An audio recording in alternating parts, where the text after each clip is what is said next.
Cuando hablaba de esas fantasmagóricas sensaciones en mis notas, les daba trascendencia real, pero en otras circunstancias las desechaba como alucinaciones nocturnas. A pesar de nunca haber mencionado estas cuestiones en mis conversaciones, como suele ocurrir, la gente se había enterado de todas formas y circulaban algunos rumores sobre mi estado mental. Lo singular es que estos rumores circulaban únicamente entre gente de pocos conocimientos, nunca en una reunión de psicólogos o médicos. No me extenderé sobre mis visiones posteriores a 1914, porque existen datos e informes a disposición para quienes quieran consultarlos. Evidentemente, con el transcurso del tiempo se iba destruyendo la inhibición de mi memoria, aunque el escenario de mis visiones fue ampliándose, aunque seguían siendo fragmentos ilógicos y aparentemente sin motivación. En los sueños me pareció tener mayor libertad motriz. Flotaba a través de cuantiosos edificios extravagantes de piedra, desplazándome entre unos y otros por corredores subterráneos de proporciones desmesuradas que parecían ser la ruta habitual de ingreso. Ciertas veces, en el piso de los recintos inferiores, me topaba con aquellas colosales trampas selladas de las que surgía un halo de amenaza. También podía observar estanques gigantescos con pavimento de mosaico y estancias llenas de utensilios singulares e inexplicables de 1000 clases diversas. Recorría cuevas inmensas que cobijaban maquinarias complejas de contornos totalmente ignotos que producían un ruido que solo llegué a reconocer después de soñar muchos años con ellas. Quiero dejar constancia en este escrito que únicamente la vista y el oído fueron los sentidos que utilicé en este universo onírico. Lo verdaderamente patético comenzó en mayo de 1915, cuando vi por primera vez un ser viviente.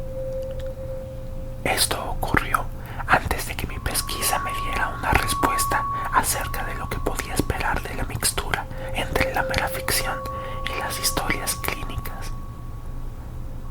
Cuando desobturé mis vallas mentales, comencé a distinguir entonces masas de vapor en diferentes zonas del edificio y de las calles. Las visiones se hicieron más nítidas y categóricas hasta que conseguí ver los patéticos contornos con una asombrosa facilidad. Se trataba de unos conos colosales, iridiscentes, de unos 3 o 4 metros de altura y aproximadamente lo mismo de base. Parecían estar hechos de una sustancia arrugada y elástica. Tenían 4 tentáculos flexibles y cilíndricos que salían de su vértice, de unos 30 centímetros de espesor, de la misma materia arrugada que el resto. Dichos tentáculos se retraían a punto tal de desaparecer, y otras veces se estiraban hasta alcanzar 4 metros de longitud. 2 de ellos terminaban en garras. En la punta del tercero había 4 apéndices rojos, cual trompetas. El cuarto terminaba con un globo amarillo irregular de medio metro de diámetro, con 3 grandes ojos oscuros ubicados en la mitad horizontalmente. Esta cabeza estaba entronizada por 4 péndulos delgados y grises, de los cuales a su vez salían excrescencias cual flores, y en la parte inferior colgaban 8 antenas verdosas. La base del cuerpo cónico estaba cubierta por una materia gris, elástica y contráctil, que era el aparato locomotor de ese organismo. Sus movimientos, aunque parecían inofensivos, eran más amedrentadores que su aspecto. Era insalubre ver a unas figuras demenciales moviéndose como seres humanos. No obstante, estos seres estaban sin duda dotados de inteligencia. Se desplazaban por las espaciosas habitaciones, tomaban libros de los anaqueles y los llevaban hasta las mesas o hacían el movimiento contrario. Otras veces se les veía escribir diestramente con una singular varilla que sostenían con las antenas verdosas de la parte inferior de la cabeza. Las garras les servían para tomar los libros y para comunicarse con un lenguaje que era una suerte de castañeo. Estos seres no estaban vestidos, pero llevaban unas bolsas o mochilas en la parte superior del tronco. Generalmente llevaban la cabeza y el miembro que la sostenía a la altura del vértice del cono, pero bajaban y subían frecuentemente. Los 3 tentáculos restantes colgaban a los costados del cono cuando estaban en reposo, retraídos hasta la mitad de su longitud. Por la premura con que leían, escribían y manejaban sus maquinarias, de las cuales había varias en las mesas que se vinculaban de algún modo con su pensamiento, concluí que su habilidad mental era terriblemente superior a la del hombre. Luego llegué a verlos por todos lados. Atiborraban las salas y los corredores, hacían funcionar sus maquinarias en las bóvedas y se desplazaban por inmensas rutas a bordo de gigantescos vehículos como barcos. Ya no tuve miedo de ellos, porque parecían encajar perfectamente con su medio ambiente. Más tarde, fui capaz de reconocer diferencias entre los distintos individuos. Algunos de ellos parecían padecer algún tipo de invalidez. Exteriormente eran iguales a los demás, pero sus gestos y costumbres los hacían diferentes al resto y también entre sí.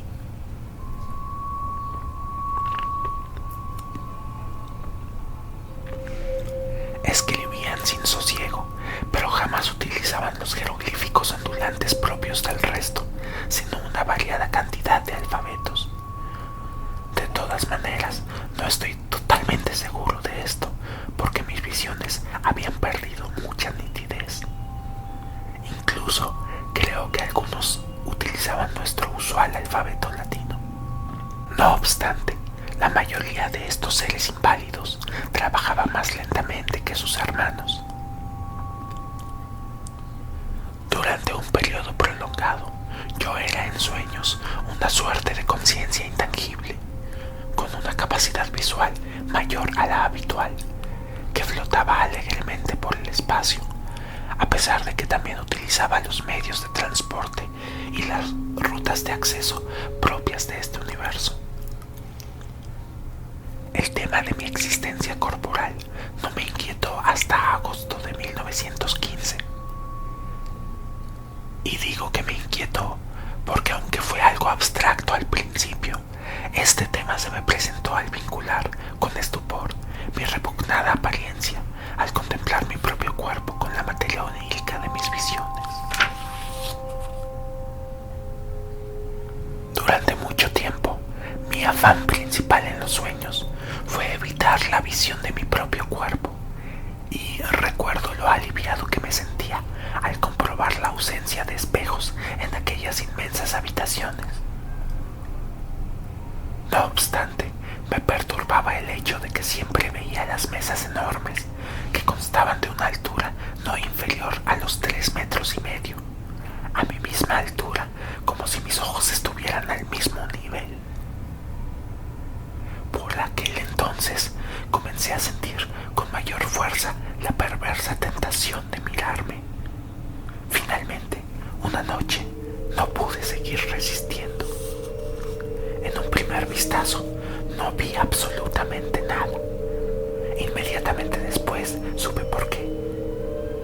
Mi cabeza estaba ubicada al final de un cuello flexible de una longitud desmesurada.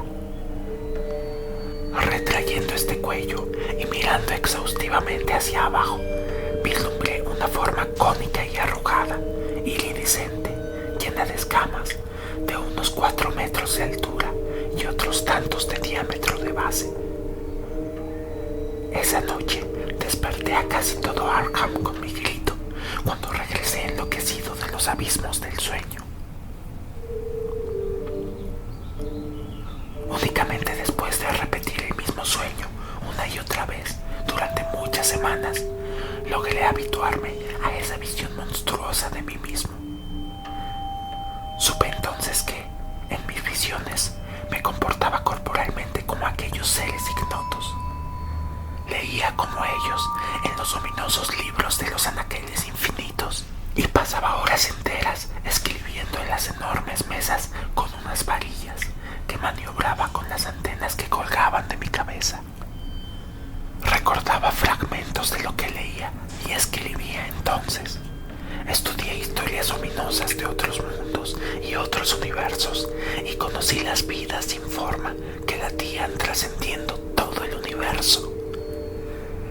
Leí historias de seres extraños que habían habitado el mundo en tiempos remotos y la historia de unos seres de increíble habilidad mental y cuerpo ridículo que lo habitarían millones de años después de que muriese el último hombre. También leí capítulos completos de la historia del hombre, de un contenido insospechable para cualquier sabio de nuestros días. La mayor parte de estos textos estaban escritos con jeroglíficos ondulantes que yo estudiaba con la colaboración de maquinarias sonoras y que se correspondían con una lengua verbal aglutinada de procedencia diferente a la de cualquier idioma humano conocido. Por el mismo tiempo, accedía a otros libros escritos en otras lenguas, también desconocidas, que aprendí también con el mismo mecanismo. Yo conocía muy pocos idiomas de los utilizados en aquel mundo.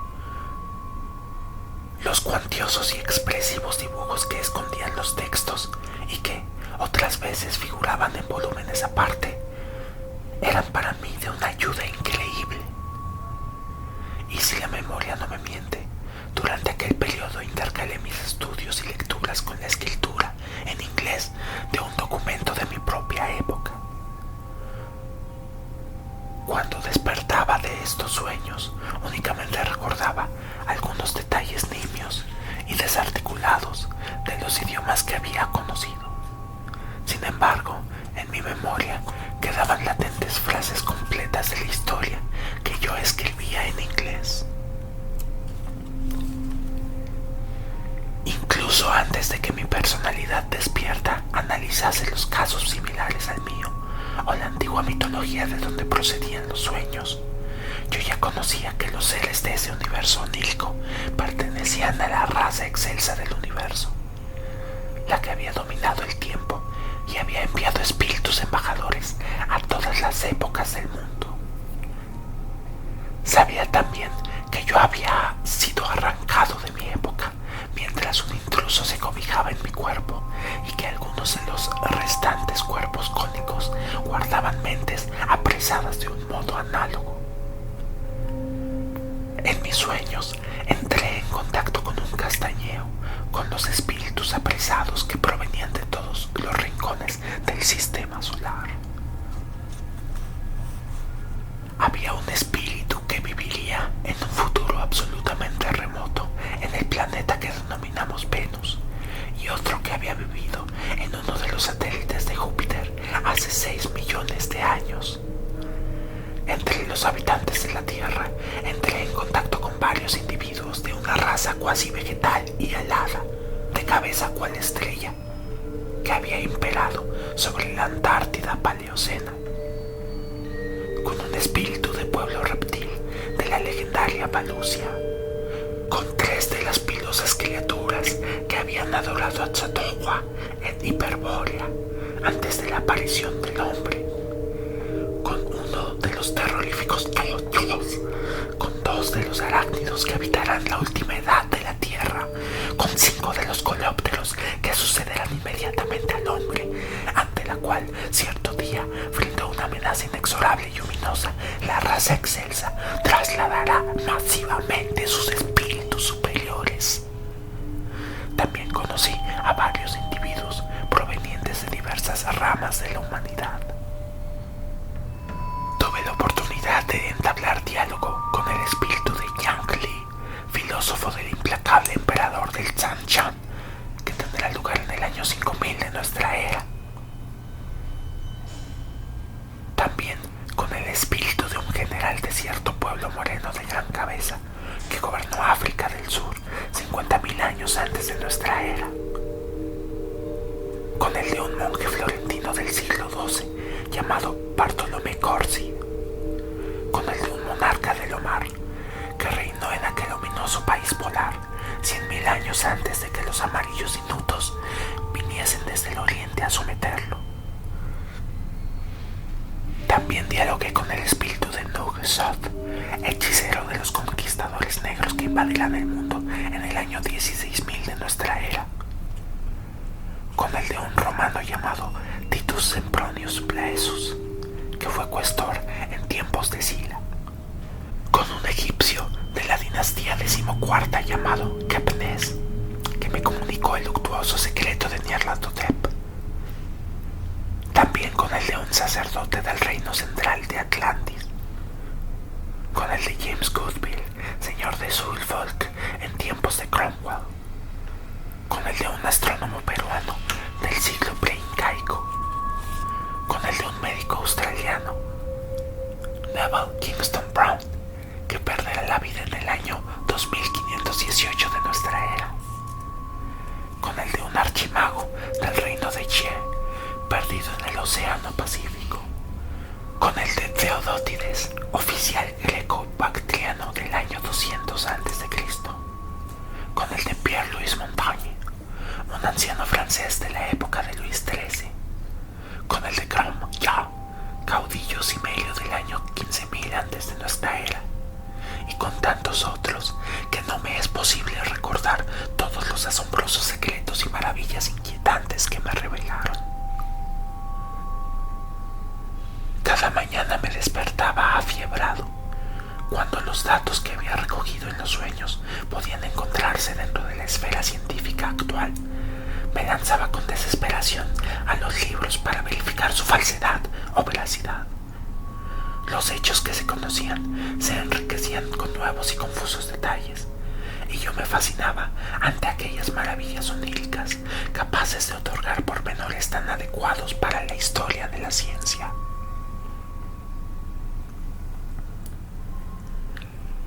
Temblaba al pensar en los misterios que se ocultan en el pasado y me estremecía al percibir las amenazas que el futuro nos aguarda. Elijo no dejar documentado aquí lo que esos seres poshumanos sugerían sobre el destino final de los hombres. Después de la raza humana vendría una vigorosa civilización de escarabajos, cuyos cuerpos más tarde serían usurpados por los seres superiores de la raza excelsa, cuando una tétrica catástrofe cayera sobre ellos. Luego, cuando concluyeran el ciclo terrestre, sus espíritus viajarían otra vez por el tiempo y el espacio para alojarse finalmente en los cuerpos de unos seres bulbosos y vegetales que hoy habitan el planeta Mercurio. No obstante, incluso luego de su partida, nacerían nuevas especies en nuestro planeta que se obstinarían en él, a despecho de que estuviera frío, abriendo galerías hasta el mero centro, antes del inexorable final. Mientras tanto, en mis sueños, seguía escribiendo sin cesar la historia de mi propia época para engrosar la biblioteca central de la raza excelsa, un poco por mi propio anhelo y otro poco por las promesas que me habían hecho sobre permitirme mayor libertad de movimiento y mayores ocasiones de estudio. Esta biblioteca estaba situada en una gigantesca estructura subterránea cercana al centro de la ciudad. La pude conocer perfectamente en virtud de mis cuantiosas consultas y visitas.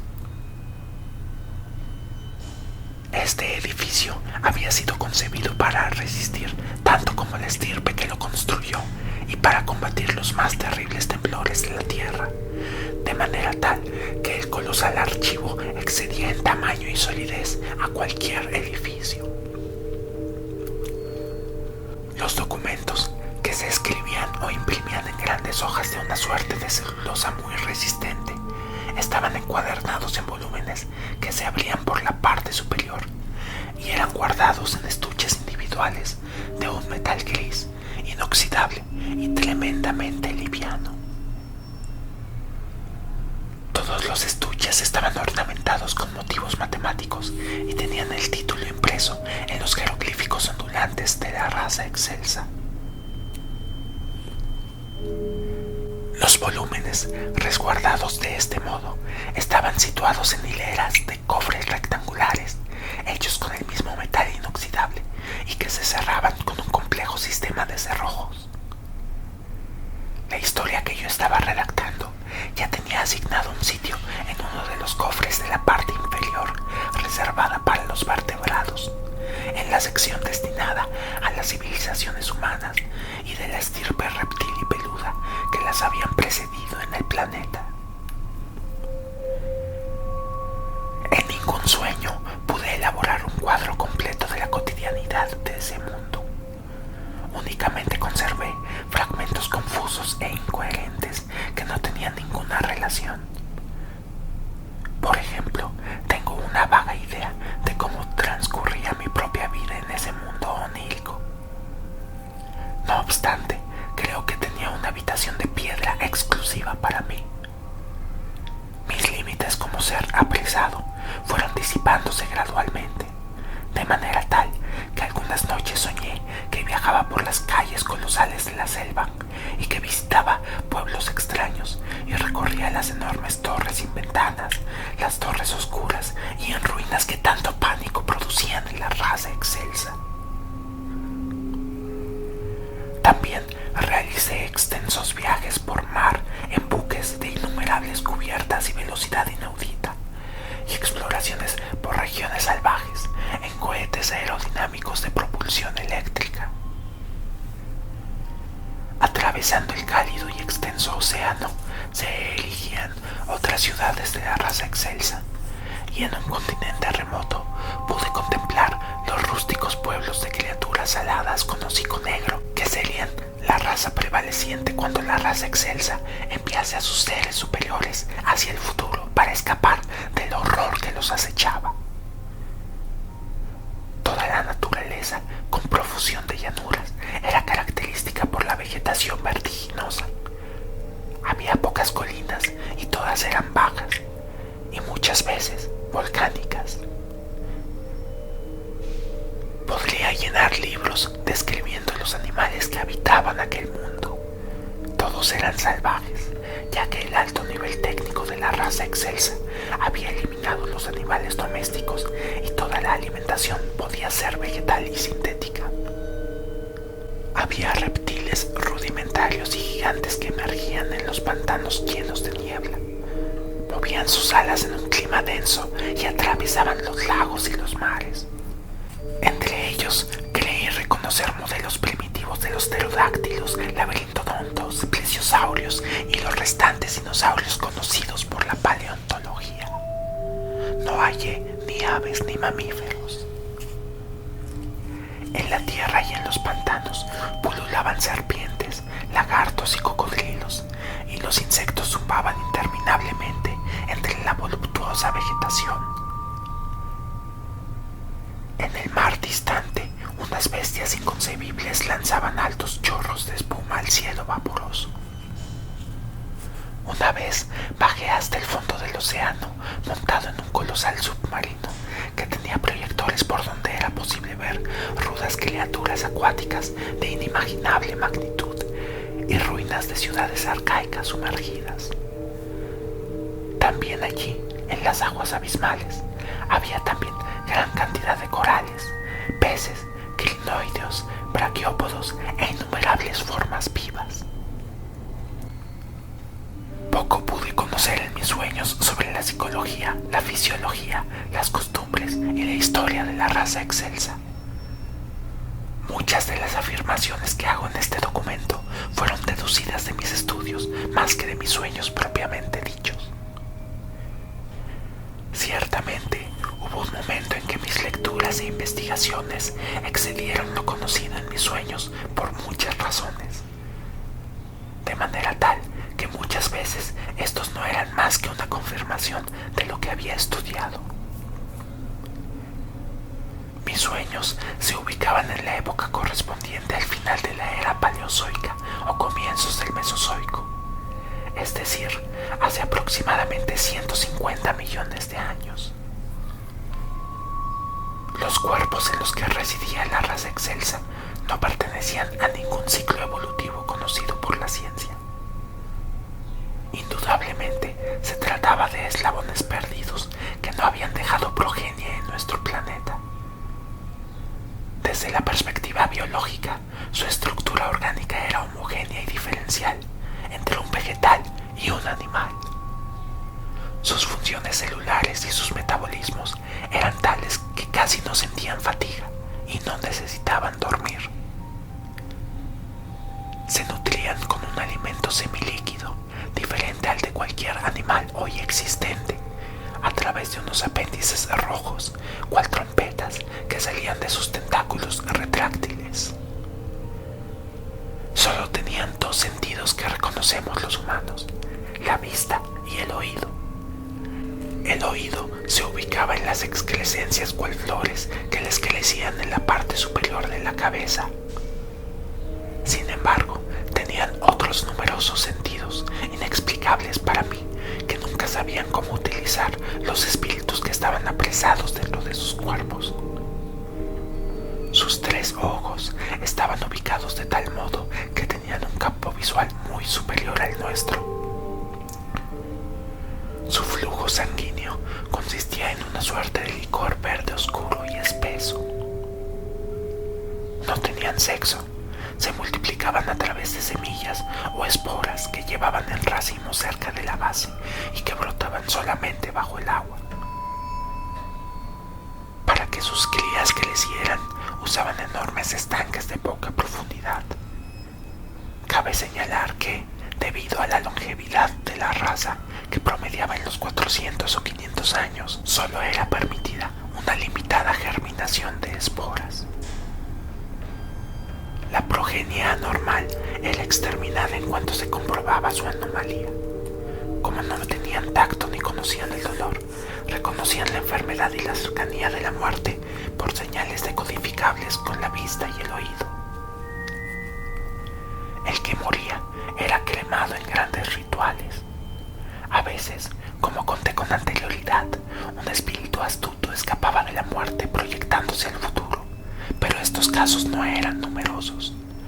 Si esto sucedía, el ser apresado era tratado benévolamente hasta conseguir la exterminación total de su reciente morada.